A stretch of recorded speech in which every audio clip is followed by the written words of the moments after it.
오늘 요한복음 강의 47번째 시간이고요. 제목은 그 일은 믿으라 라는 제목입니다. 요한복음 10장 33절에서 42절까지 보도록 하겠습니다. 요한복음 10장 33절부터 42절까지 오늘 10장을 다 보도록 하겠습니다. 같이 읽을게요. 유대인들이 대답하되 선한 일로 말미암아 우리가 너를 돌로 치려는 것이 아니라 신성 모독으로 인함이니 내가 사람이 되어 자칭 하나님이라 함이로다. 예수께서 이르시되 너희 율법에 기록된 바 내가 너희를 신이라 하였노라 하지 아니하였느냐. 성경은 패하지 못하나니 하나님의 말씀을 받은 사람들을 신이라 하셨거늘 하물며 아버지께서 거룩하게 하사 세상에 보내신 자가 나는 하나님의 아들이라 하는 것으로 너희가 어찌 신성모독이라 하느냐. 만일 내가 내 아버지의 일을 행하지 아니하거든 나를 믿지 말려니와 내가 행하거든 나를 믿지 아니할지라도 그 일은 믿으라. 그러면 너희가 아버지께서 내 안에 계시고 내가 아버지 안에 있음을 깨달아 알리라 하시니 그들이 다시 예수를 잡고자 하였으나 그 벗어나 나가시니라. 다시 요단강 저편 요한이 처음으로 세례를 베푸던 곳에 가서 거기 거하시니 많은 사람이 왔다가 말하되 요한은 아무 표적도 행하지 아니하였으나 요한이 이 사람을 가리켜 말한 것은 다 참이라 하더라. 그리하여 거기서 많은 사람이 예수를 믿으니라. 아멘. 네, 세상에는 많은 종교들이 있습니다. 많은 종교들이 있는데 그 종교들이 하나같이 주장하는 게 뭐냐면 나도 신이 될 수 있다예요. 너도 신이 될 수 있다. 나도 신이 될 수 있다. 그래서 불교에서는 이거를 이제 해탈이라고 보통 표현을 하는데 해탈이란 말은 속세적인 어떤 그런 삶을 벗어서 그 속박에서 벗어나서 자유를 얻는다는 그런 의미잖아요. 그러니까 인간의 자리를 벗어나는 걸 이제 해탈의 개념으로 보는 거죠. 그래서 인간의 자리를 벗어나면 뭐가 되죠?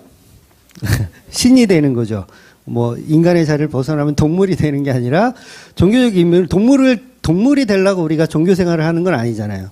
그러니까 신의 자리를 벗어난다는 건 모든 종교에서는 결국 신의 자리로 가고 싶은 욕망이 있다라는 거예요. 그래서 불교에서는 이런 신이 되는 과정을 열반에 들었다. 뭐 이렇게 표현을 하기도 합니다. 그래서 불자끼리는 서로 인사할 때도 성불하세요라고 인사를 하잖아요. 그게 뭐예요? 열반에 들고 인간의 자리를 벗어나서 신의 영역으로 갑시다. 그런 인사를 나누는 거예요. 그럼 기독교에서는 그런 게 없을까? 기독교도 역시 인간의 자리를 벗어나고 싶은 욕망들이 있어요. 그래서 하나님을 이용해서 하나님과 동등한 어떤 그런 개념으로 서고 싶은 마음이 우리 안에 있죠. 그런데 하나님께서는 이것을 다른 종교에서는 이거를 성불이다, 뭐 해탈이다, 뭐 열반이다 이렇게 좋은 의미로 표현하지만 기독교에서는 인간의 자리를 벗어난 것을 죄라고 여기더라는 거예요. 그냥 기독교만 독특한 거예요. 다른 종교는 다 그걸 위해서 하는데 신이 되기 위해서 노력하고 열심히 수행하고 경건생활하고 막 이러는데 기독교만 그걸 하지 말라는 거예요. 그건 죄다라고 가리키는 거예요. 그런데 수많은 종교들의 영향을 받아서 우리 기독교도 마치 그런 거를 해야지 열반에 들고 해탈을 할 수 있고 기독교적 어떤 그런 이룸의 자리로 간다라고 우리가 잘못 착각을 하더라는 거죠. 근데 성경을 일관적으로 그것은 죄다라고 이야기를 하고 있다라는 거예요. 그래서 불교는 엄밀히 따지면 모든 종교가 다 그렇죠. 선악과 요리법이에요. 모든 종교는 선악과 요리법, 어떻게 해야 선악과를 맛있게 따먹을 수 있을까를 연구하는 게 모든 종교라는 거죠. 그런데 기독교에도 이런 열반에 들기 위해서 인간의 자리를 벗어나기 위해서 뭔가를 자꾸 공부하고 뭔가를 해내면 그 또한 선악과 잘 따먹는 법을 교회에서 가르치는 꼴이 되더라는 거죠. 그러니 인간이 신이 되려고 하는 모든 행동은 죄가 되고 또 인간이 어떤 형상이나 우상화를 이렇게 만들어서 또 거기에도 뭔가를 자꾸 부여하면 그것도 죄가 된다고 얘기하는 거예요. 그러니까 성경이 말하는 열반은 피조물은 피조물의 자리에 있어야 되는 거죠. 그게 인간이 할 수 있는 해탈이죠. 그러니까 인간이 할 수 있는 해탈은 너는 인간이기 때문에 인간의 자리에 있어야 돼라는 게 기독교식 해탈인데 자꾸 우리는 종교적 해탈로 가고 싶어 하는 거예요. 그래서 남보다 더 위에 서야지 뭔가 예수 잘 믿는 것 같고, 남보다 더 성공하고 잘 살면 예수 잘 믿는 것 같고, 잘못된 인식을 우리 기독교에서 심어주고 있다라는 거죠. 그런데 그건 오히려 다 죄가 된다라는 거예요. 내가 남보다 더 높은 곳에 고지 꼭대기에 올라가려고 하는 그런 이런 모습들이, 종교적 열심들이 전부 하나님이 보실 땐 죄라는 거죠. 피조물은 그냥 피조물의 자리에 있을 때 가장 아름답고 가장 멋진 삶을 살아내는 것인데, 우린 그걸 모르고 하나님과 같이 되고 싶은 마음이 있다라는 거죠. 그래서 우리 인간들은 하나님 앞에 완전히 찬양하고 완전히 예배하고 완전히 하나님께 엎드려지는 것이 기독교식 열반입니다. 열반에 이루시기 바라요. 그런데 인간들의 속성상 죄를 좋아하잖아요. 우리 여러분 죄 안 좋아합니까? 죄가 좋더라고요. 어떻게 하면 신이 될 수 있을까? 이게 죄인데 이걸 하고 싶은 거예요. 어떻게 하면 신이 될 수 있을까? 어떻게 하면 높은 자리에 올라가고 싶을까? 어떤 사람은 어떻게 하면 많은 사람들이 나를 존경해주고 많은 사람들이 나를 이렇게 받들어 줄까? 마치 내가 하나님이 된 것처럼 이렇게 하고 싶을까라는 죄의 자리가 우리는 늘 좋더라는 거예요. 그래서 자기를 표현하죠. 사람들에게. 나는 이런 사람이야 라고 자꾸 표현받고 싶어하고 또 높임을 받고 싶어하는 속성이 인간 안에 있더라는 거예요. 그런데 그건 결국 죄의 자리라는 거죠. 인간이 신이 되고 싶은 것, 오죽하면 무당들이 신내림을 받았다는 표현을 하겠어요. 신내림을 받으면 뭐죠? 내가 신이 되었다는 거예요. 그래서 간판도 그렇게 걸잖아요. 갓 신내림 받은 뭐 무슨 무당, 갓 신내림. 신선하다는 거예요. 신내림 받은 이게 신선하다는 거예요. 물론 모든 종교 이야기할 것도 없이 기독교 역시 종교로 본다면 이제 마찬가지라는 겁니다. 기독교 안에서도 인간이 신이 되고 싶은 욕망이 있어요. 마치 나는 하나님의 일을 열심히 하는 사람이라고 우리가 생각하죠. 이게 뭐예요? 자기를 치장하는 거예요. 신적 영역으로 치장하는 거예요. 은근슬쩍 자기를 하나님과 같은 자리에 놓는 거죠. 그런 경우가 우리가 정말 허다하게 많다라는 거예요. 그러니까 모든 이단들이 다 그렇잖아요. 본인이 신이 됐어요. 본인이 신이 됐어. 모든 이단들의 그 수장들, 그 사람들을 보면 본인들이 신이 되어 있어요. 그러니까 목사들도 마찬가지죠. 본인들이 다 신의 자리로 가고 싶어 하는 욕망들이 있어요. 포장하는 거죠. 인간의 모습을 자꾸 감추고 이렇게 막 안 좋은 얘기는 안 하고 제가 저를 깎아내리는 설교는 안 해요. 일부러 다 빼요. 편집해요. 저도 편집하잖아요. 편집해요. 포장하기를 좋아한다는 거죠. 그 또한 다른 종교와 다르지 않은 우상숭배라는 거예요. 기독교 안에 있는 우상숭배. 그래서 범죄를 한 우리 조상 아담과 하와의 모습을 보면 그들 역시 하나님처럼 되고 싶은 마음에서 선악과를 따먹었어요. 이것은 하나님이 싫어하는 우상숭배 죄였다는 것을 성경이 낱낱이 기록하고 있죠. 그리고 출애굽기 32장에서도 우리가 보았던 것처럼 하나님의 형상을 황금으로 만들어 놓고 그곳에 하나님 임하여 주시옵소서라고 하는 그런 모든 행동들이 다 우상숭배라는 거예요. 아무리 우리가 그럴듯한 경건의 모양을 만들고 그럴듯한 예배를 만들어서 이것은 거룩한 것입니다. 이것은 우리가 만든 하나님입니다. 하나님 여기에 임재하여 주시옵소서라고 기도하면 기도할수록 그건 우상숭배라는 거예요. 즉 내가 원하는 곳에 하나님과 접신하려는 것, 내가 원하는 곳에 하나님과 접신하려는 것, 이게 기독교식 무당이라는 거예요. 마치 이게 거룩한 것 같잖아요. 주님 우리가 모였사오니 이제 하나님 여기 성령 임재하여 주시옵소서라고 하면 뭔가 거룩한 것 같고 이게 뭐 맞는 것 같은데 사실 그렇지가 않아요. 순서가 바뀌어 있다라는 거죠. 이미 하나님이 우리를 모아 놓으신 거예요. 이미 모아 놓으셨고 이곳은 하나님의 임재하는 곳이기 때문에 우리는 무언가를 지정할 필요가 없는 거예요. 하나님 여기 임하여 주시옵소서라는 식은 옳지 않다라는 거죠. 물론 그런 기도를 전혀 하지 말라는 얘기는 아닙니다. 개념을 이해하고 있으셔야 된다는 거예요. 예를 들어서 제가 기도하는데 오늘 말씀 증거하는 동안 성령께서 임하여 주시옵소서 이런 기도를 하지 말라는 얘기가 아니에요. 본질을 잘 이해하라는 거예요. 그러니까 제 설교 잘못 들으면 어떻게 돼요? 남 정죄하기 바빠 막. 너 이거 틀렸고 너 저거 틀렸고 정죄하라는 게 아니라 본질을 이해하고 내가 바뀌어야 된다는 거예요. 잘못된 사고에서 바른 사고로 바뀌어져야 한다는 거예요. 남들 정죄하는 그 목적으로 써먹지 마시라는 얘기예요. 그래서 이런 것들은 하나님의 임재를 운운하는 건 기독교식 무당이라는 거죠. 그러니 이것이 우리가 황금 송아지를 만들어 놓지 않더라도 내가 만든 사상, 내가 만든 교회, 내가 만든 신학이 하나님의 임재를 원하는 것으로 자꾸 그렇게 가면 결국 내가 신이 되어버리는 거예요. 그러니까 내가 신적 영역임을 증거하고 싶은 거죠. 내가 옳다.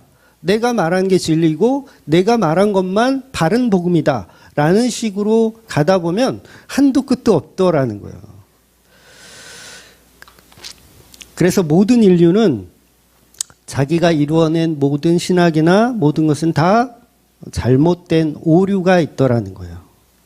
그 증거가 뭐냐면 자기만 옳다라고 계속 우기다 보면 결국 뭐가 되냐면 문선명이 되는 거예요. 이만희가 되고요. 자기만 옳다.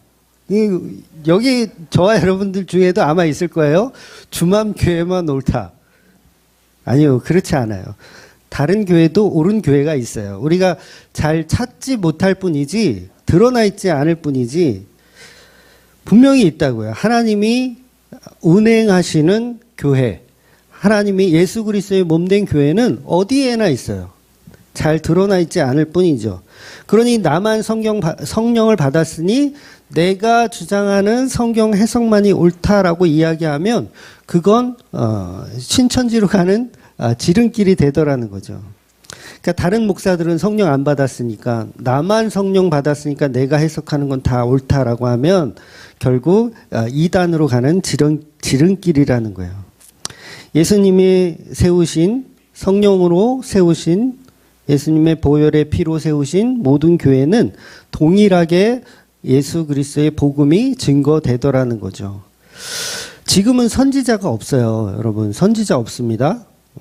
아직도 신사도 뭐 그런 게 있다라고 하면 그건 전부 이단이에요. 뭐 그냥 뭐 볼 것도 없어요. 그냥 아직도 사도가 있다 그러면 이단이에요.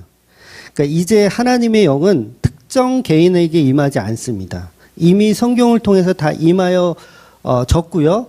이제 교회를 통해서 임하는 거예요. 교회를 통해서. 그래서 어떤 사람이 자기가 막 선지자라고 아직도 저한테 그런 메일을 보내는 분들이 있거든요. 메일 보내서 자기가 선지자고 내가 하나님의 말씀 들었으니까 너는 이걸 가지고 교회에서 설교하라고 안 그러면 너는 지옥에 떨어질 거라는 식의 메일을 보내는 사람이 아직도 있어요. 그러니까 그런 사람들 뭐예요? 사기치고 있는 거예요. 사기치고. 자기가 하나님이 되었다라고 사기치고 있는 거예요. 그렇게 되면 선지자가 지금도 있으면 성경은 불필요하지 않습니까? 성경 뭐하러 봐요? 그분의 말만 들어야죠. 그럼 이렇게 인간은 자기가 특별한 존재임을 자꾸 부각시키고 싶은 거예요. 바로 그것이 자기 자신이 우상이 되어 있는 거죠. 자기 자신도 자기를 믿는 거예요. 자기 자신도 자기를 믿는다고요. 하나님을 믿는 게 아니라 예수님을 믿는 게 아니라 나를 믿는 거예요. 이게 가장 큰 우상숭배죠.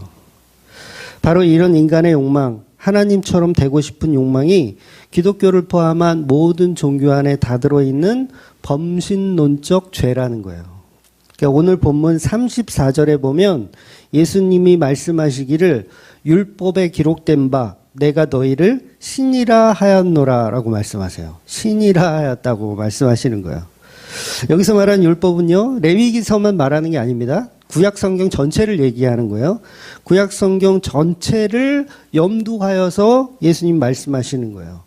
내가 너희를 신이라 하였다. 여러분 당황되지 않으세요? 이런 말씀이 있었어? 라고?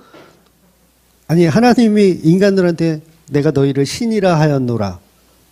이상하지 않으세요? 이 성경이 잘못 기록된 것 같고 요한이 잠깐 깜빡 졸아가지고 잘못 쓴 건 아닐까.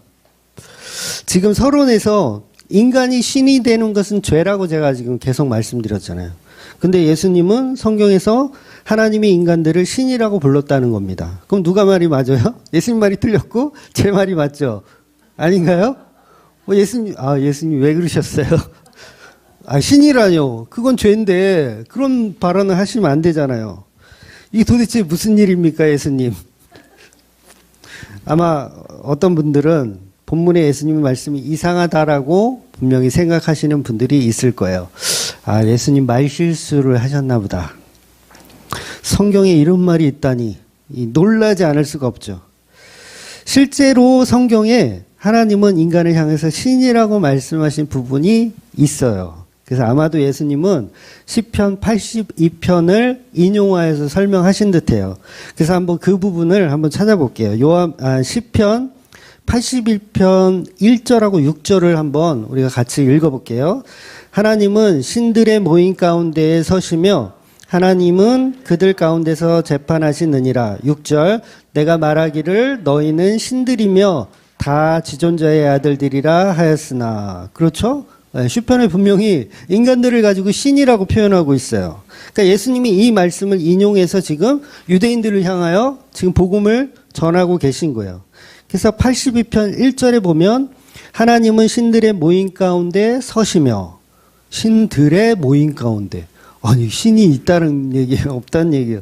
6절을 보면 내가 말하기를 너희는 신들이며 라는 표현을 정확하게 하고 있다라는 거죠. 예수님 이 부분을 인용하신 건데, 그러나 이 부분은 여러분이 오해하시면 안 되는 것이 하나님께서 인간을 신으로 창조했다는 말씀을 하는 게 아니에요. 인간을 신으로 창조했다는 말이 아니라 이 말의 뜻은 하나님이 자기 백성을 백성들 중에, 그러니까 선택받은 백성에게 말씀을 주었을 때 그 말씀을 받는 자가 영원히 살죠. 구원받는 거니까 영원히 살잖아요. 그런 개념으로 이야기한 거예요. 다시 말해서 인간은요, 말씀을 받지 못하잖아요. 복음을 받지 못하잖아요. 성령께서 오셔서 은혜를 받지 못하잖아요. 예수 그리스도의 보혈로 은혜를 받지 못하는 인간들은 그 삶은 죄송하지만 개, 돼지의 삶보다 못한 삶이에요. 잘 이해가 되세요? 좀 센 얘기이긴 하지만 하나님의 말씀을 받지 못하는 인간은 개, 돼지보다 못한 삶을 살다가 죽는 게 끝이 아니라 영원한 거기로 간다는 거죠. 어렵지 않으시죠? 네. 예를 들면 성경에 등장하는 인자라는 표현이 있어요. 제가 여러 번 말씀드렸지만 인자라는 표현. 예수님이 많이 쓰신 말씀이잖아요. 예수님 스스로가 나는 인자다라는 표현을 하시고, 그래서 인자라는 뜻이 뭐라 그랬어요? 문자적으로는 사람의 아들이다라는 뜻인데, 이건 그냥 사람의 아들이라고 이렇게 해석해버리면 안 되고, 본질은 인간의 얼굴을 한 하나님이시다라는 표현이잖아요. 그렇다면 선지자들에게도 하나님이 인자라는 표현을 하세요. 그 대표적인 사람이 이제 에스겔인데, 에스겔에도 하나님이 인자야라고 부르시거든요. 이름을 안 부르세요. 에스겔아 이렇게 부르면 좋은데 그렇게 안 부르고 인자야라고 불러요. 에스겔에서 찾아보면 수십 번이 나와요. 인자야, 인자야. 그럼 에스겔에게 말하는 인자라는 호칭의 뜻은 뭐예요? 야, 이 인간아. 야, 인간아. 너 내 말 좀 들어봐라. 그런 뜻입니까? 그냥 호칭입니까? 야, 인간아. 물론 그런 호칭으로 이해할 수도 있겠지만, 그러려면 전체적인 게 다 그런 맥락으로 가야 되지만, 에스겔을 부를 때만 인자라는 표현을 한다는 것은 그 에스겔이 선지자라는 의미가 있는 거예요. 선지자, 즉 하나님의 말씀을 받은 자가 바로 인자야라고 표현을 한다는 거죠.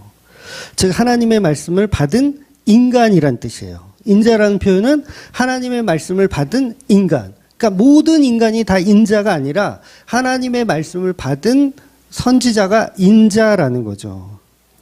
그래서 오늘 본문에서도 보면 35절에 보면 하나님의 말씀을 받은 사람들을 신이라 표현하는 거예요. 하나님의 말씀을 받은 자를 신이라 표현하고 하나님의 말씀을 받은 자를 인자라고 표현하는 거예요.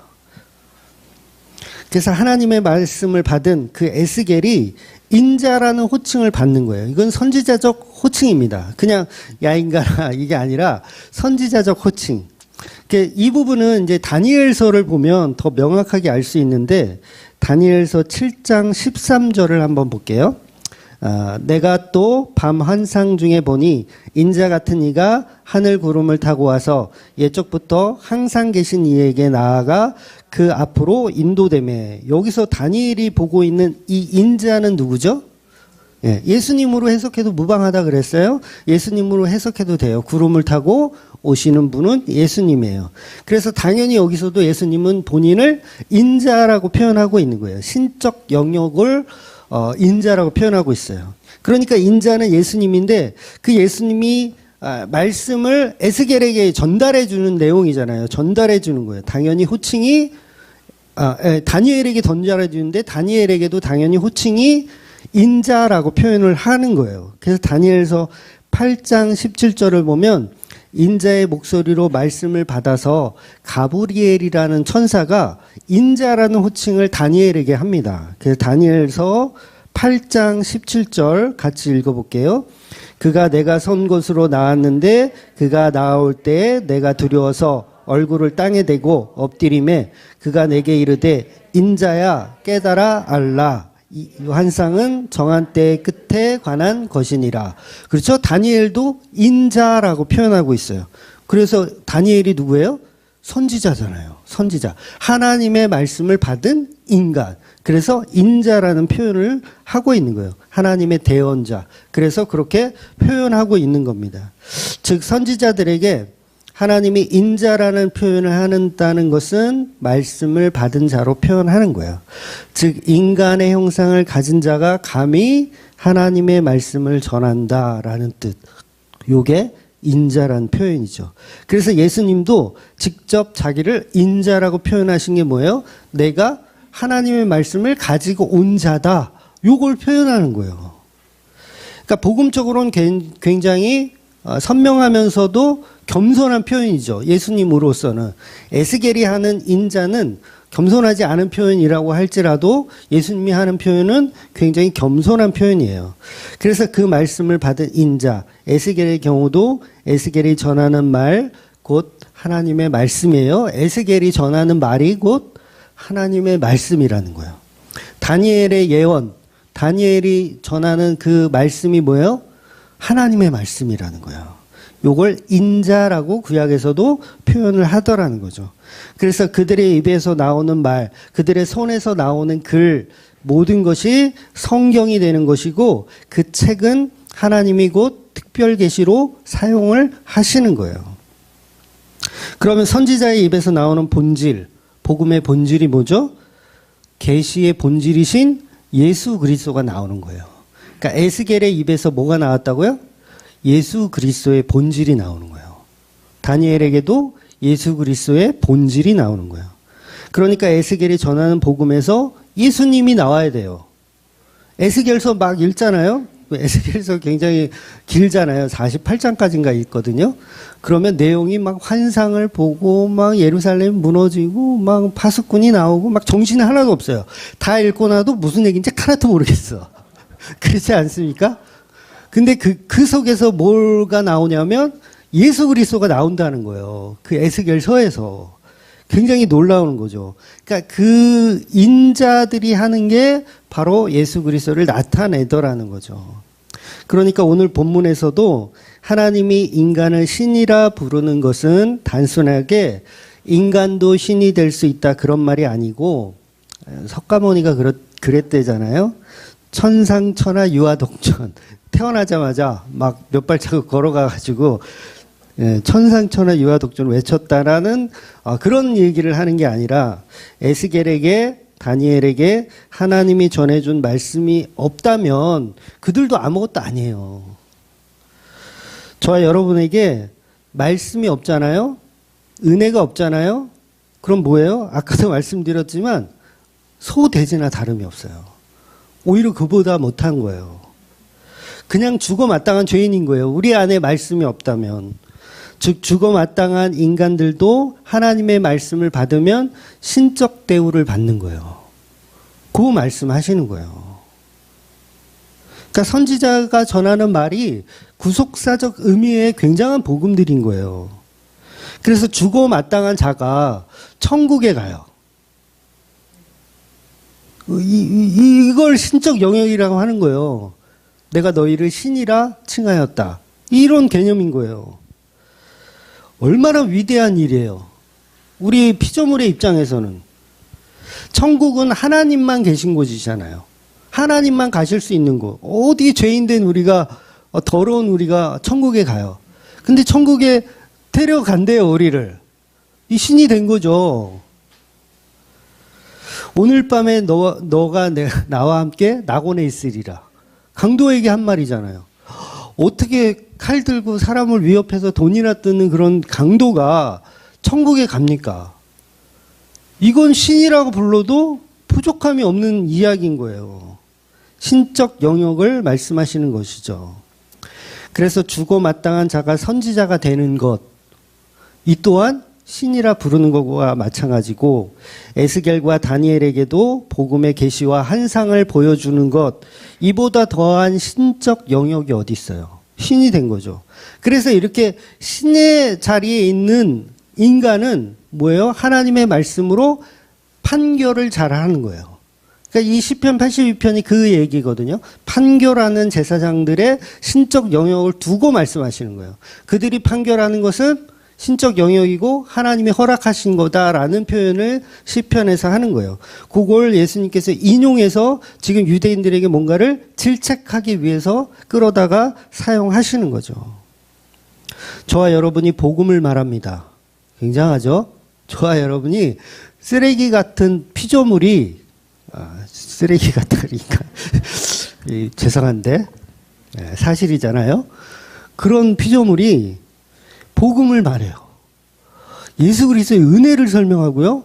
예수 그리스도의 은혜를 전해요.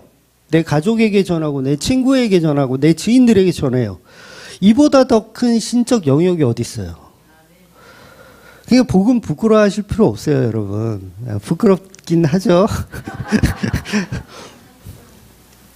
오직 제가 그릇이 못나서 부끄러워요. 못 전하겠어요. 아직도 칼이 무뎌요. 잘 안 돼요. 그런데요, 그런 것 때문에 걸림돌이 되는 사람들은 그 사람 책임이에요. 전달받는 분의 책임이에요. 그러니까 에스겔서 33장에 보면 파수꾼 이야기가 나오거든요. 파수꾼 이야기가 뭐냐면 정당성을 주고 싶은 거예요. 정당성. 그러니까 파수꾼이 적군이 쳐들어 왔어요. 그러면 이제 막 나팔을 불고 적들이 나타났다 하고 소리를 쳐야 되잖아요. 소리를 쳐고 나서 쳤는데도 불구하고 우리가 졌어. 우리 성이 다 함락됐어. 그래도 파수꾼은 책임이 있어요, 없어요? 책임 없는 거예요. 자기 할 일을 다 했어요. 그런데 막 졸고 있다가 적군이 온 거 모르고 말을 안 했어. 그랬을 때는 책임이 있는 거예요. 그러니까 결과와 상관없이 우리 팀이 이겼든 졌든 결과와 상관없이 파수꾼은 나팔을 불어야 된다는 거예요. 이 선지자는 그래야 된다는 거죠. 그러니까 그 사람이 복음을 듣든 안 듣든 사실은 우리는 복음을 전달할 그럴 마음의 의무가 있더라는 거죠. 그래서 복음을 부끄러워할 필요는 없어요. 좀 두렵긴 하지만 부끄러워할 필요는 없다라는 거죠. 결국 인자라는 말, 너를 신이라 말씀해 주신 그 말 자체가 은혜라는 거예요. 은혜. 하나님의 영역으로 우리를 끌어안쳐 주신다라는 은혜. 예수님은 신이잖아요. 그런데 마누라가 누구예요? 우리잖아요. 인간들이잖아요. 마누라가 인간들이잖아요. 그럼 이걸 신적 영역이라 할 수 있는 거지요. 잘 이해가 되세요? 그러니까 이 우상숭배적 신적 개념과 하나님이 우리에게 주신 은혜의 신적 개념은 말은 똑같은데 둘 다 우리가 신과 같이 되는 건데 의미가 전혀 다르다는 거죠. 그것도 모르고 우리는 겸손하지 못하니까 인간은 본인들이 신이 되고 싶어가지고 막 안달이 난 거예요. 가만히 있어도 신의 자리로 갈 텐데, 예수님의 신부의 자리로 갈 텐데, 가만히 있어도 복음만 이해하고 그 사랑만 깨달아도 신부의 자리로 가고 하나님과 같이 밥을 먹을 텐데, 이해가 되세요? 예수님과 같이 겸상을 하면서 왕자의 자리로 또 아내의 자리로 겸상을 할 수 있는 존재, 신적 영역과 같은 레벨로 가게 되는데 불구하고 인간은 자기 힘으로 그 자리를 차지하려고 하더라는 거예요. 그걸 죄라고 하는 거예요. 그래서 인간은 피조물의 자리에 있을 때 하나님이 알아서 사랑해 주시고 알아서 품어주는 거예요. 지난주에 그랬잖아요. 창녀를 찾으러 온 예수 그리스도.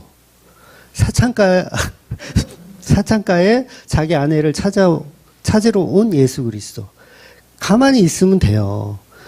손 잡고 끌려가면 나는 이제 창녀가 아니고 나는 누구예요?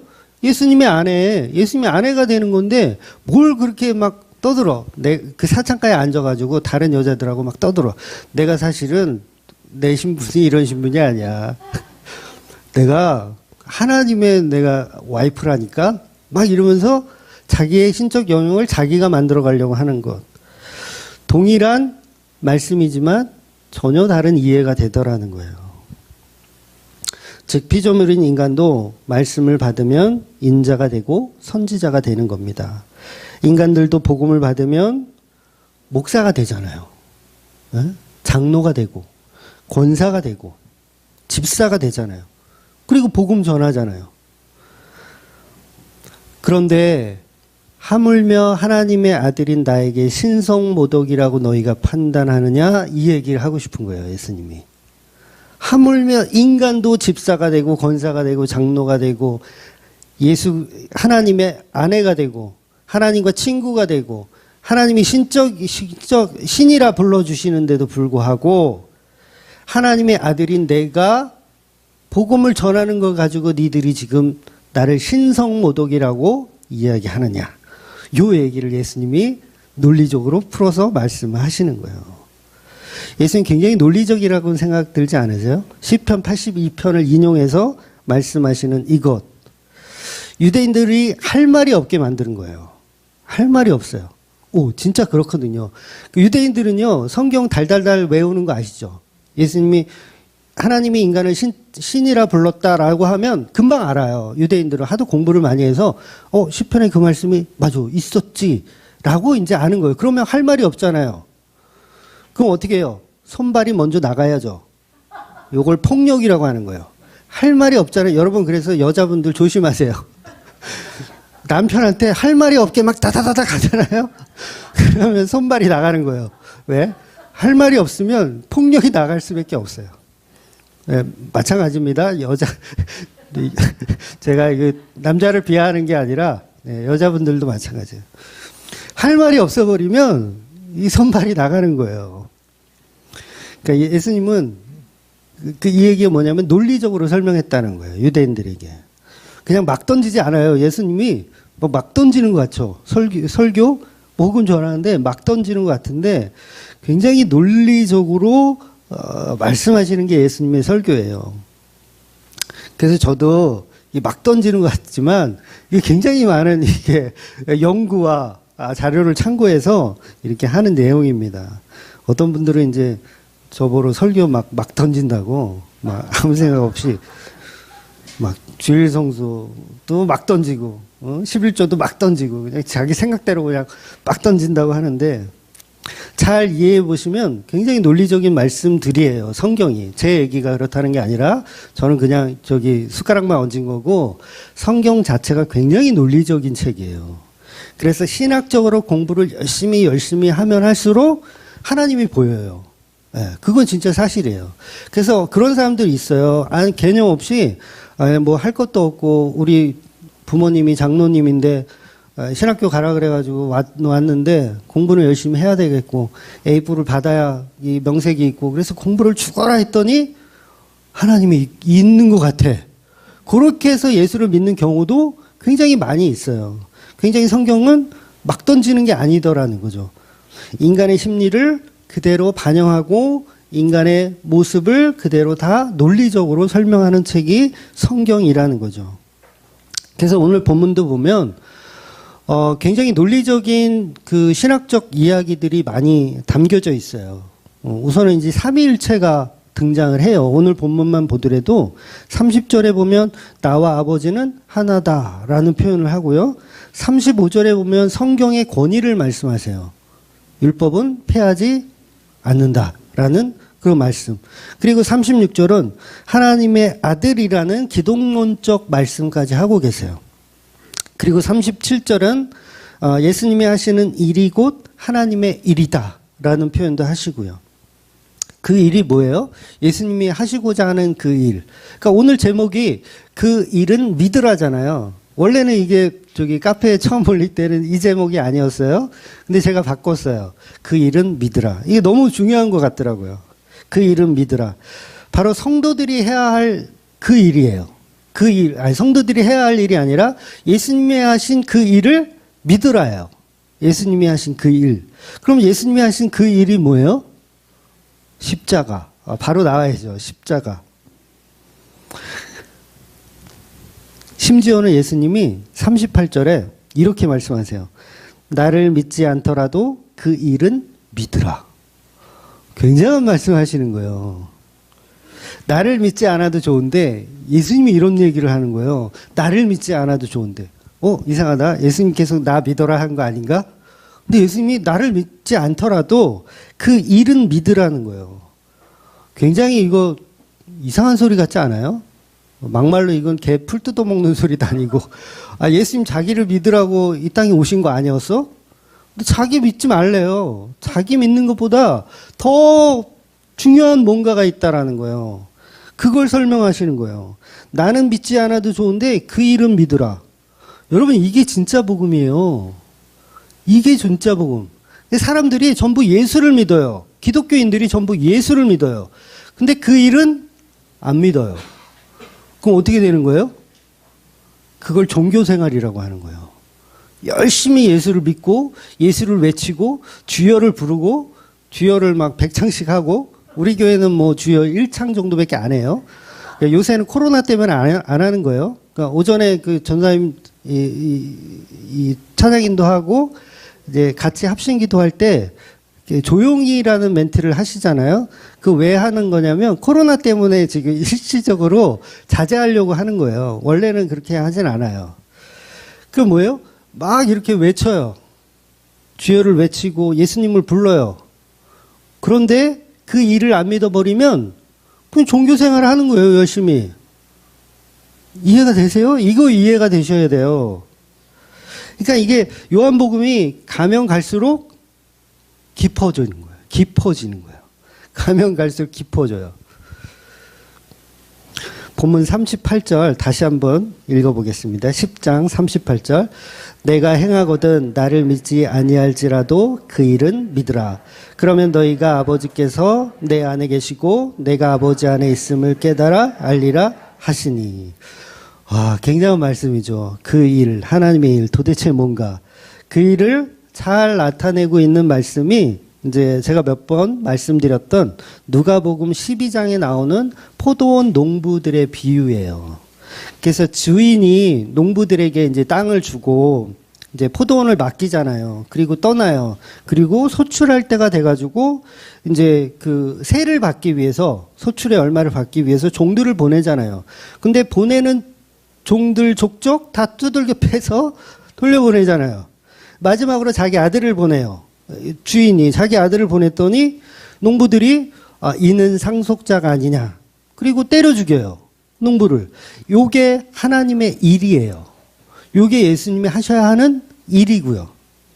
그 포도원 주인의 아들이 이 땅에 오셔서 맞아 죽는 그 일, 이게 하나님의 일인데 그 일을 너희가 믿어야 된다라는 얘기를 하는 거예요. 나는 안 믿어도 돼. 나는 안 믿어도 되는데 그 일은 믿어야 된다는 거예요. 그래서 예수님이 나는 안 믿어도 돼. 나는 안 믿어는 뭐예요? 떡 먹고 배부른 거예요. 떡 먹고 배부른 건 안 믿어도 되는데 십자가에 죽는 그 일은 너희가 반드시 믿어야 된다는 거예요. 다시 말해서 떡 먹고 배부른 것만 믿으면 구원이 없다는 거예요. 교회에서 근데 전부 그거 하잖아요. 떡 주세요. 밥 주세요. 전부 그거 하잖아요. 구원이 없다라는 거예요. 구원 없는 일을 우리가 교회들이 열심히 하고 있는 거죠. 그래서 예수님이 그러는 거예요. 나는 안 믿어도 좋은데 그 일은 반드시 믿어야 된다는 거예요. 그런데 우리가 그 일을 안 믿어요. 예수만 믿어요. 그 일이 없는, 십자가가 없는 예수만 믿어요. 그래서 십자가가 없는 기독교는 종교일 뿐이라고 제가 그렇게 말씀드리는 거예요. 오직 예수 그리스도의 십자가 복음만 전하는 교회가 되자고 제가 말씀드리는 거잖아요. 십자가 없는 기독교는 기독교가 아닙니다. 이거는 아무것도 아니에요. 여기 뒤에 십자가 있죠? 이 얘기 하는 거 아니에요. 이거 떼도 돼요. 떼도 돼요. 근데 이거 해준 분이 있어가지고 그냥 이렇게 불을 밝히는 것 뿐이지, 이따 재직회 때 이거 거슬리면 말씀하세요. 예. 얼마든지 떼도 돼요. 이게 중요한 게 아니에요. 있거나 없거나 상관없어요. 이걸 믿으라는 게 아니라 예수님의 보혈의 피로 인한 유월절의 어린 양으로 죽으신 그 은혜를 믿어야 된다는 거예요. 그런데 그걸 안 믿어요. 보혈의 피를 안 믿으며 보혈의 피가 없는 예배를 드려요, 우리가. 우리 찬양했잖아요. 보혈을 지나, 보혈을 지나. 말로만 보혈을 지나요. 찬양만 보혈을 지나. 근데 실질적으로는 보혈은 안 믿고 예수를 믿어요. 예수님이 하신 그 기적만 믿어요. 오늘도 나의 병을 고쳐 주시옵소서. 이렇게 믿으면 그건 예수를 믿는 게 아니다라고 제가 말하는 게 아니라 예수님이 직접 오늘 본문에서 나는 믿지 않더라도 그 일은 반드시 믿어야 된다라고 말씀하시는 거예요. 너무도 명확하죠? 예수님의 복음은 명확해요. 그런데 한 번도 들어보지 못했을 거예요. 예수님이 나를 믿지 말라고 한 말이 있었네? 나는 믿지 않아도 좋은데 그 일, 십자가의 그 일은 믿어야 된다는 얘기를 한 적이 없는 줄 알았는데 있네. 오늘 본문에 보니까. 그래서요, 우리 모든 기독교는요, 십자가를 빼먹으면 그건 우상숭배예요, 그냥. 성탄절, 십자가 빠지잖아요? 그 우상숭배예요. 아니, 산타크로스하고 예수님 생일하고 이 개념만 바뀌었지 십자가 없으면 똑같은 거예요. 세상 사람들이 길에서 캐롤을 부르고 신눈 사이로 썰매를 타고 달리는 기분, 이 기분하고 교회에 와서 기쁘다 구주 오셨네 하고 춤추고 즐거워하는 거하고 뭐가 달라요? 십자가가 빠져버리면 그거 할 필요 없는 거예요. 차라리 성탄절에 그냥 집에서 배 깔고 누워서 TV 보시는 게 나은 거예요. 성탄절도 그렇고요, 부활절도 그렇고요, 모든 것을 예수 그리스도의 십자가 보혈로 연결을 해야 그게 제대로 된 예배를 드리는 거예요. 근데 우리는 그런 게 다 없잖아요. 기독교인들에게 보혈은 별 의미가 없어요. 예수님이 오늘 그렇게 유대인들 앞에, 돌을 든 유대인들 앞에 이야기하는 거예요. 나는 안 믿어도 좋은데 앞으로 있을 그 일은 너희가 믿어야 된다는 얘기 하는 거예요. 그래서 예수님이 신적인 모습으로 병자를 고치고 오병이어의 기적을 보여주고 아무리 많은 기적을 보여줘도 그걸 그냥 기적으로만 믿으면 성도가 아닌 거예요. 반드시 표적으로 믿어야 된다고 제가 말씀드렸죠. 표적. 예수 그리스도의 십자가 표적으로 믿어야 그것이 진정한 믿음이라는 거예요. 기독교가 말하는 믿음. 마귀도요, 예수님이 하나님의 아들인 거 알아요. 알잖아요. 예수를 믿는다는 거예요. 마귀도 예수님 믿어요. 그런데 뭘 안 믿어요? 십자가를 안 믿어요. 자기네들이 이겼다고 생각하는 거예요. 드디어 우리가 하나님의 아들을 죽였다. 우리가 이겼다라고 생각하는 거예요. 그러니까 그건 구원이 없는 거예요. 가룟 유다가 예수님이 하나님의 아들이라는 사실을 안 믿었나요? 믿었어요. 본인이 얼마나 많은 기적을 체험했는데요. 병자를 고치는 걸 직접 봤고요. 별의별 수많은 이적과 기적을 다 봤어요. 가룟 유다가. 왜 예수님을 안 믿어요? 예수님 믿어요. 저분은 정말 하나님의 아들이구나. 그거 믿은 거예요. 근데 뭘 안 믿었어요? 십자가 안 믿었어요. 아, 실패했구나. 우리 스승이 결국 실패했구나. 그걸 예수 안 믿었다고 하는 거예요. 그러니까 우리가 가룟 유다처럼 예수는 믿는데 보혈이 빠져버리면 똑같은 거예요. 똑같은 거. 십자가에 죽은 예수님이 끝났다라고 생각하는 거. 이게 성경이 말하는 믿음 없음이에요. 그러니 가룟 유다처럼 그 수준으로 예수를 믿으면 그건 진짜 예수 믿는 게 아니라는 거죠. 갈수록 요한복음의 복음이 노골적으로 표현하고 있는 거예요. 노골적으로. 지금 10장까지 이제 우리가 왔어요. 10장까지 왔는데 이제 전환점이에요. 이제 전환점. 여기까지 우리가 이제 6가지 표적을 이제 본 거거든요. 이제 가나안 혼인잔치, 고관의 아들의 고침 사건, 38년 된 병자 고침 사건, 오병이어의 기적, 무리를 걸으시는 예수님, 그리고 실로암 사건. 전부 기적을 기적으로만 믿으면 그건 복음이 아니에요. 그러니까 본문이 이 전환점에서 이 말씀을 하시는 거예요. 예수님께서. 반드시 예수님의 기적을 기적으로만 보지 말고 표적으로 봐야 한다고 세기를 받고 계신 거예요. 오늘 본문에서. 목숨을 걸고 유대인들에게 그 말씀을 하시는 거예요. 그래서 이제 다음 장에 11장에 들어가면 마지막 표적이 등장하는데 그게 뭐냐면 나사로가 죽었다가 살아나는 노골적인 십자가 표적을 보여주세요. 십자가 표적. 너희는 나를 믿는 것이 아니라 내가 해야 할 그 일을 믿어야 된다. 그게 뭐냐면 죽음에서 승리하는 그것. 십자가에 완전히 죽으신 그 신적 영역을 믿어야 된다는 거예요. 그래서 그 내용을 11장에 보여주시는 거예요. 그래서 예수님이 나사로의 죽음 앞에서 눈물을 흘리시잖아요. 눈물을 흘려요. 왜 흘릴까요? 십자가를 보신 거예요. 십자가를 보고 눈물을 흘리신 거예요. 단순히 친구가 죽어서 슬픈 게 아니에요. 예수님이 곧 살려주실 건데 나사로 곧 살려주실 거잖아요. 근데 왜 울어요? 예수님이. 인류의 죄로 인해서 죽는 그 무덤을 보신 거예요. 그리고 십자가로 이루어야 할 그 은혜를 발견하신 거예요.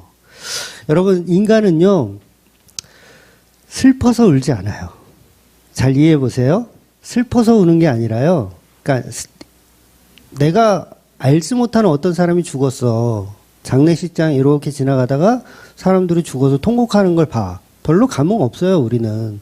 그런데 왜 우리가 우냐면 그와 함께 있었던 추억 때문에 우는 거예요. 이해가 되세요? 나하고 함께 지내고 함께 있었던 그 사람이 죽잖아요? 그러면 그 추억 때문에 서럽게 우는 거예요. 슬퍼서 우는 게 아니라 그와 쌓았던 그 기쁨의 순간들 때문에 우는 거예요. 아, 이거는 한 70 이상 돼야 이해하실 텐데. 단순히 우리 인간들은요, 슬퍼서 울지 않습니다. 기쁠 때, 환희에 찼을 때, 감동했을 때, 오히려 더 10배, 20배의 눈물이 흐르는 거지, 단순히 그냥 슬퍼서 우는 사람은 없어요. 추억 때문에 우는 거예요. 그 기쁨 때문에. 그래서 우리 예수님을 믿는다는 것은 포도원 농부의 손에 죽은 그 예수님, 무기력하게 죽은 하나님의 아들을 믿는 거예요. 즉 영광 가운데 오시는 포도원 아들이 아니에요. 포도원 아들이 막 병사들을 이끌고 막 이 예수님을 믿는 게 아니라 우리 손으로 맞아 죽으신 그 예수를 믿는 게 믿음이라는 거예요. 요게 십자가 신앙이죠. 그래서 예수님을 우리가 막 종려나무 흔들면서 다윗의 아들이요, 막 다윗의 왕이요, 우리를 구원하소서, 이렇게 임금된 모습으로 예수를 믿으면 그건 그냥 종교 생활하는 거예요. 요걸 기독교적 가짜라고 하는 거예요. 그래서 교회에서 번성이나 번영을 가리키면 그거 다 가짜 기독교입니다. 물론 부자 되고 번성해지는 거 그거는 일반 은총이라고 제가 말씀드리잖아요. 일반 은총이에요. 그 일반 은총은 모든 종교에 다 있어요. 그러니까 떡 먹고 배부른 것에 감사하지 말란 말이 절대 아니에요. 감사하세요. 우리 회사가 망하지 않고 열심히 돈 벌어서 저한테 월급을 줬네요. 하나님 감사합니다. 요거 하세요. 요거 하지 말란 얘기가 아니에요. 그런데 그건 모든 종교가 다 하는 거라는 거죠. 복음은 아니란 얘기예요. 그러니까 연말에 시상식에 연예인들이 나와서 이 상을 받게 하신 우리 하나님께 감사합니다. 그러면 우리 막 정죄하죠. 저 복음도 모르는 인간. 그런 거에 감사하는 거 아니야? 막 그러면서 정죄하죠. 그런 정죄를 하지 말라는 게 아니에요. 모든 것이 일반 은총의 개념이기 때문에 상을 받아도 감사하다. 그러면 그냥 일반 은총으로 감사하나 보다. 이렇게 그냥 끝내면 돼요. 상을 못 받더라도 못 받은 것도 하나님의 은혜입니다. 이 사람도 일반 은총에 감사해요. 그냥 넘어가면 돼요. 그런데 우리는 그걸 막 정죄해요. 그런데 그건 복음은 아니라는 거예요. 복음은 아니라는 거예요. 그러니까 요새 제가 몇 번 말씀드렸지만 다니엘 기도회 모임 보면 막 간증 같은 거 막 이렇게 하고 그러잖아요. 그거 다 일반 은총 자랑하는 거예요. 내가 이렇게 해서 하나님 복 주셔서 내가 이렇게 이겨냈다. 그거예요. 일반 은총 감사하는구나. 그냥 종교적인 어떤 열심이구나. 그냥 넘어가면 돼요. 정죄할 필요도 없어요. 아니 공기를 주시고 먹을 것을 주시고 우리의 삶을 인도하신 하나님께 감사하는 게 뭐가 나빠요? 그걸 정죄하라는 얘기가 아니에요. 그러나 그건 복음은 아니라는 걸 말씀드리는 거예요. 그러니까 예수 나는 믿지 않더라도 내가 한 그 일은 믿어라. 이게 복음이라는 거죠. 그러니까 예수 믿는 거를 가지고 정죄할 필요는 없어요. 너희들은 왜 예수를 믿어? 십자가도 없으면서 이렇게 정죄하라는 얘기가 아니라. 그래서 어느 종교에나 일반 은총은 다 있어요. 무당이 하라는 대로 했더니 사업이 잘 되고 번성했어요. 그걸 뭐예요? 그게 일반 은총이에요. 일반 은총. 근데 교회도 똑같죠. 그 수준에만 머물러 있으면 복음이 아니란 얘기를 제가 드리는 거예요. 그게 잘못됐다라는 게 아니라. 아니 추수감사절에 배추 놓고 무 놓고 하나님께 풍년 주셔서 감사하다는 게 뭐가 나빠요? 그게 나쁜 게 아니라 거기까지만 하면 그건 복음이 아니라는 거예요. 그러니까 교회에서는 바르게 가르쳐야 된다는 거죠. 그것까지 가르치면 그거는 종교고 기독교라는 종교고 그걸 뛰어넘어서 추수감사절의 진정한 의미가 예수 그리스도의 보혈의 피로 인한 수장절임을 말해주는 게 복음이라는 거죠. 근데 거기까지 못 간다는 거예요. 그냥 예수만 믿으래요. 무조건. 덮어놓고 예수만 믿으래. 십자가를 계속 빼먹는 거죠.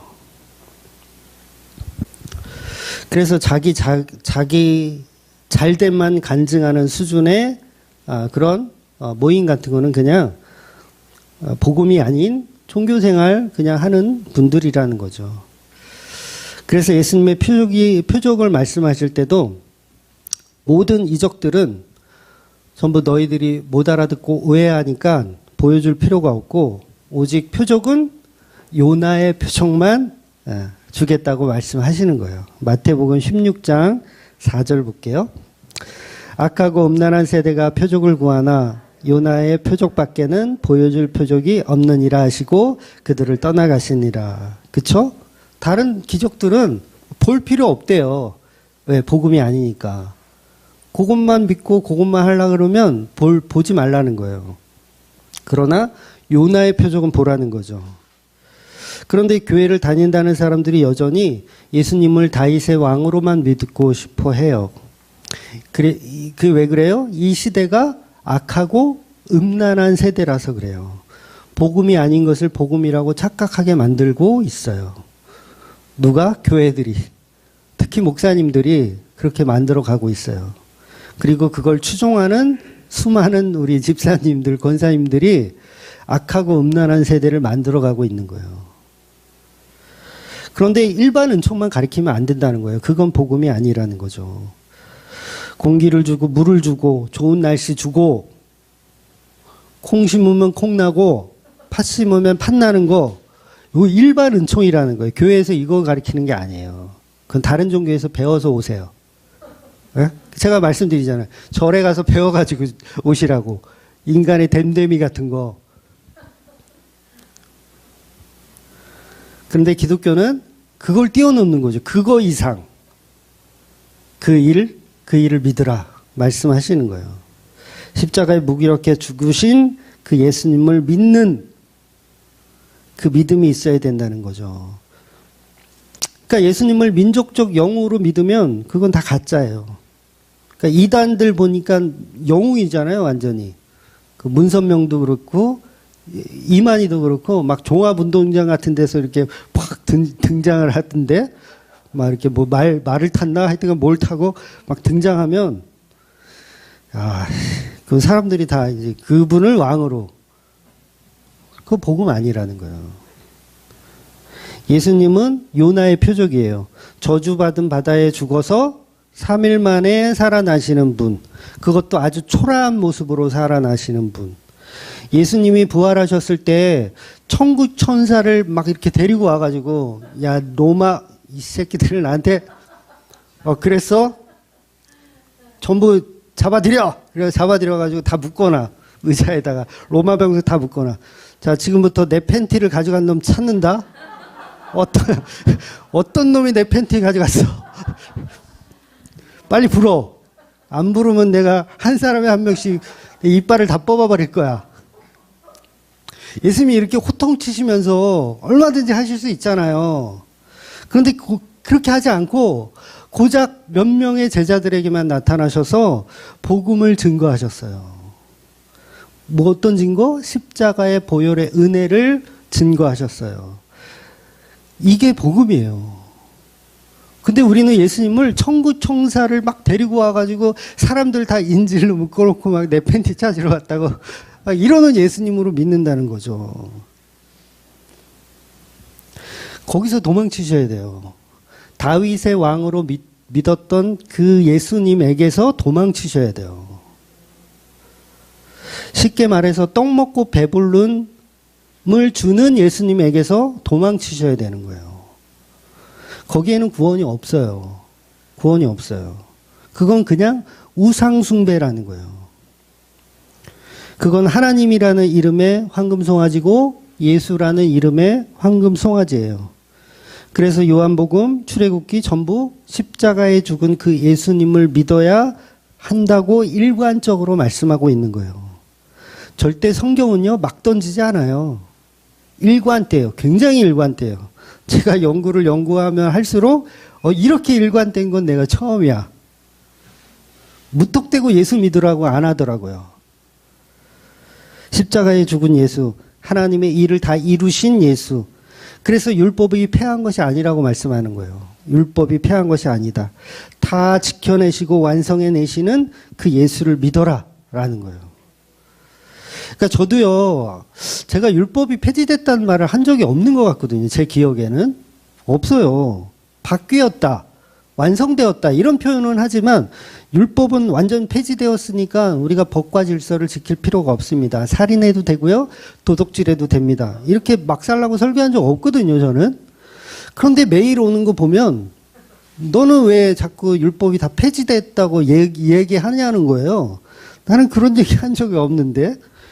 그러니까 너는 안식일이 폐지되었다고 말하고 할례가 폐지되었다고 말하고 유월절이 폐지되었다고 11조도 폐지되었다고 저는 그런 얘기를 한 적이 없거든요. 십자가로 완성됐다는 얘기를 했지 폐지됐다는 얘기 안 했어요. 그 말이 그 말인가요? 본인들도 유월절 안 지키면서 본인들도 할례 안 지키면서 그렇잖아요. 따지고 들면은 할 말도 없는 것들이 본인들도 저기잖아요. 할례 안 받고 세례 받잖아요. 안식일 안 지키고 주일 지키잖아요. 그러면서 11조가 연보로 바뀌었다는 게 뭐가 잘못된 거야. 그러니까 복음을 자기가 듣고 싶은 대로 듣는 거예요. 그러니까 안 들리는 거죠. 그러니까 어떤 분은 또 그러더라고요. 목사님네 교회는 11조가 없으면 사례비가 없겠네요? 그럼 자비량으로 하시나요? 이런 질문을 많이 받았어요, 실제로. 아니요, 연보로 바뀌었다니까요. 우리 교회는 연보가 있어요. 그럼 연보가 뭐예요? 그러는. 아니, 성경에, 신약 성경에 11번인가 나와요. 연보라는 단어만. 그럼 뭐 어떻게 알아야 되는 얘기야? 공부 좀 더 하셔야죠, 그럼. 응? 그러니까 성경의 말씀은 찾아보지도 않고 그냥 자기가 자기 교회 목사님한테 배운 대로 그게 정석인 줄 알고 그게 옳은 줄 알고 그냥 무턱대고 믿어버리는 거예요. 성경 조금만 찾아보면 그게 얼마나 오류가 있는지를 금방 알 텐데 볼 생각도 없는 거예요. 여러분, 교회가 돈 없다고 망하나요? 돈이 없어서 망해요, 교회가? 예수님이 머리로 있는 교회는요, 돈이 없어서 망하지 않아요. 그럼 돈이 예수님인 거죠. 돈이 예수님인 거예요. 돈이 없어서 망했다면 그건 예수님이 망하게 하신 거예요. 이해가 되세요? 돈이 없어서 망했다. 중앙교회도 망할 수 있잖아요? 돈이 없어가지고, 에이씨, 나 못하겠어. 그래서 망할 수 있잖아요. 그러면 그게 돈이 없어서가 아니라 예수님이 망하게 하신 거예요. 그러니까 본문의 유대인들도 예수님의 말씀을 논리적으로 차분하게 들으면 사실 이해가 될 텐데 그들의 귀와 눈은 이미 자기들이 배운 지식과 사상으로 똘똘 뭉쳐 있는 거예요. 그러니까 교회 다닌다고 하면서 예수를 안 믿으니까 엉뚱한 행위들로 그것을 자랑 삼고 싶은 거예요. 마치 황금 송아지를 조각해 놓고 얼마나 흐뭇했겠어요. 야, 내가 다 이루었다. 황금 송아지를 열심히 조각해 놓고 내가 다 이루었다. 그러니까 교회가 지금 그런 모습이라는 거예요.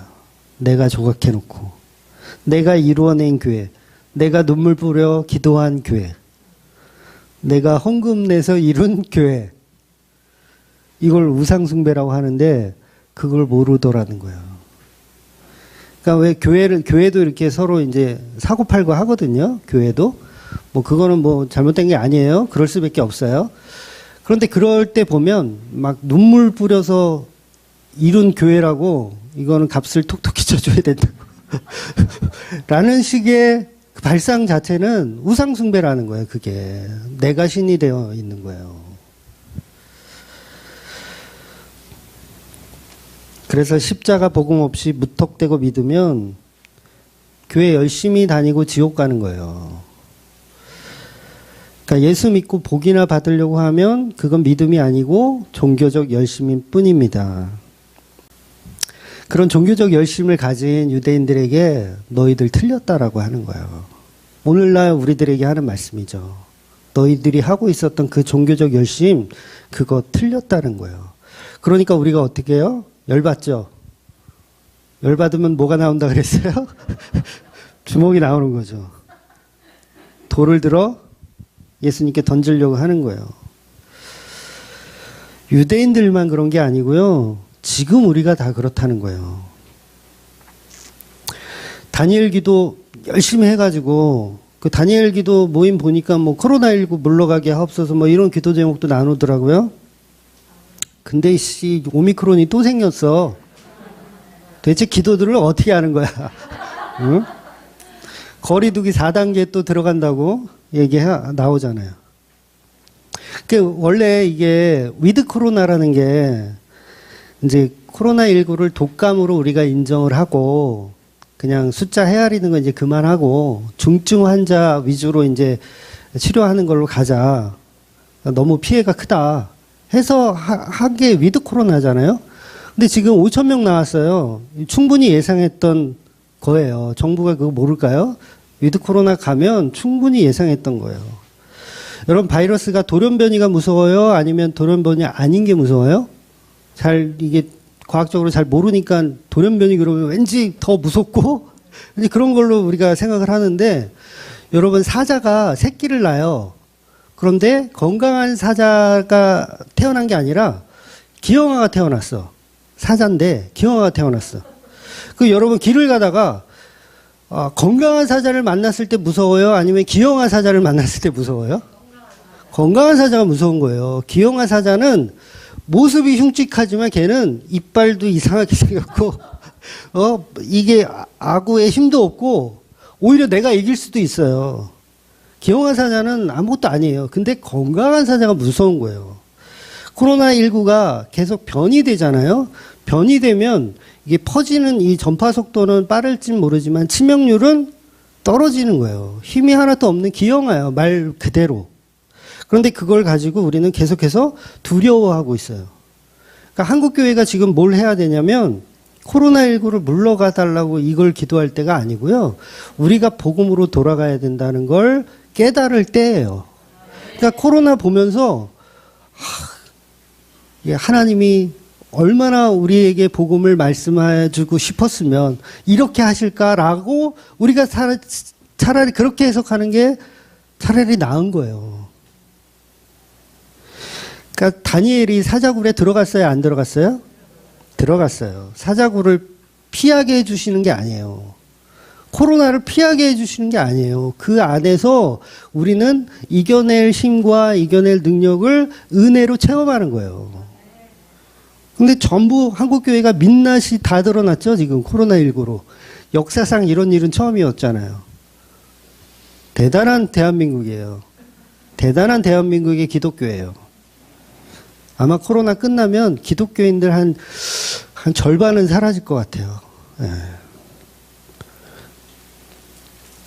그러니까 우리의 무지함, 복음에 대한 무지함을 이 시기에 우리가 깨달아야 한다는 거죠.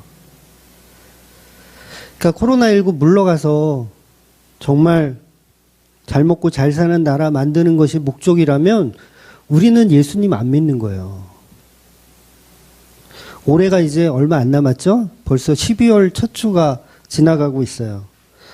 그럼 우리 마음 가운데 어떤 마음이 드냐면요. 올해는 틀렸구나. 올해는 틀렸으니 내년은 축복하여 주시옵소서. 이번 성구영신 때는 반드시 내가 제대로 된 말씀 카드를 뽑으리라.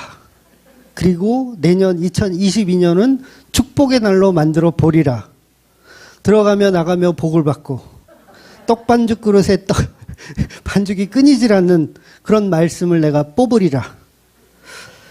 이런 사고로 예수를 믿으면 이게 전부 예수 안 믿는 거라는 거예요. 복음이 아니라는 거예요.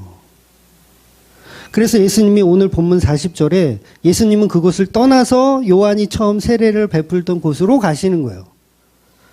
그랬더니 놀라운 일이 벌어져요. 어떤 놀라운 일이 벌어지냐면 기적을 보여주지도 않는데 세례 요한의 말. 세례 요한은 기적을 베푼 사람이 아니에요. 세례 요한은 그냥 예수 그리스도를 하나님의 어린 양으로 증거한 사람이에요.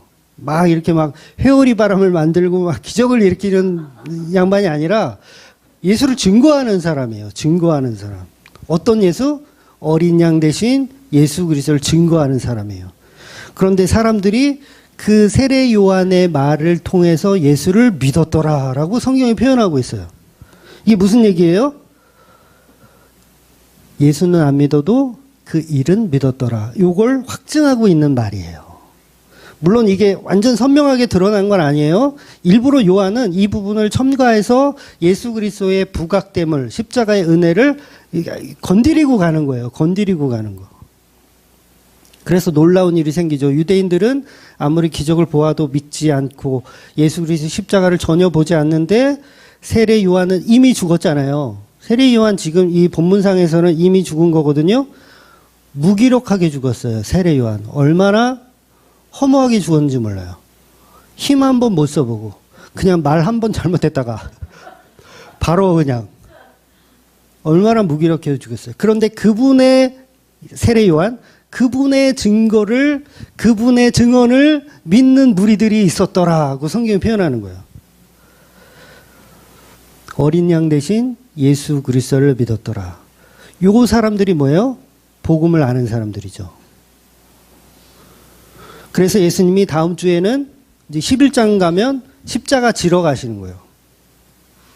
나사로 내가 살려주러 가겠다 하니까 제자들이 뭐라 그래요? 아니 거기 가면 돌 맞아 죽을 텐데 왜 가세요? 예수님이 가야 된대요. 뭐 하러 가시는 거예요? 돌 맞아 죽으러 가신다는 거예요. 십자가를 증거하죠. 이 십자가를 믿는 사람들이 성도라는 거예요. 그래서 저와 여러분은 왕으로 등극하는 예수가 아니라 하나님의 일, 그 일, 예수 그리스도의 십자가의 그 일을 믿는 저와 여러분이 되시기를 주의 이름으로 축원드리겠습니다. 아멘. 기도하겠습니다.